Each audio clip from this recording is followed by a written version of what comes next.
যে 12 তাৰিখে চাৰ্জশ্বিট দাখিল কৰিব আৰু তেখেতৰ বক্তব্যৰ লগত সংগতি ৰাখি আজি SIT-য়ে চাৰ্জশ্বিট দাখিল কৰিছে।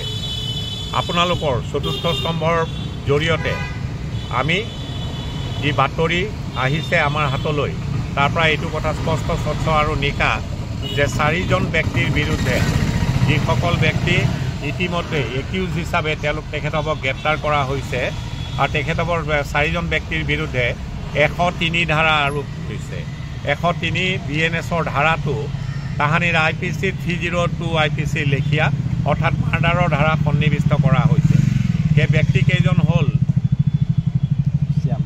শ্যাম কানু মহন্ত, সিদ্ধাৰ্থ শৰ্মা, অমৃত প্ৰভা মহন্ত আৰু শেখৰ জ্যোতি গোস্বামী।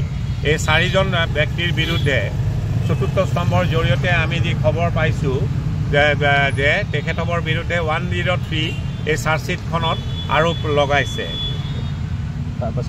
103 BNS নিশ্চিতভাৱে মাৰ্ডাৰৰ সংলগ্ন ধাৰা অৰ্থাৎ মাৰ্ডাৰ কৰিলে যি ধাৰা সন্নিৱিষ্ট হ'ব লাগে সেই ধাৰাটো সন্নিৱিষ্ট কৰিছে আৰু তাৰ ট্ৰায়েলৰ অন্তত যদি দোষী সাব্যস্ত হয় মৃত্যুদণ্ডৰে তেনে ব্যক্তি দণ্ডিত হ'ব পাৰে বা যাৱজ্জীৱন কাৰাদণ্ডৰে দণ্ডিত হ'ব পাৰে, লগতে ফাইনৰ বিধানো আছে।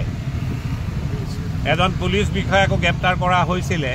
তেখেতৰ বিৰুদ্ধে যি ধাৰা আৰোপ কৰিছে সেই ধাৰাটো হৈছে Section 105 of the BNS, culpable homicide not amounting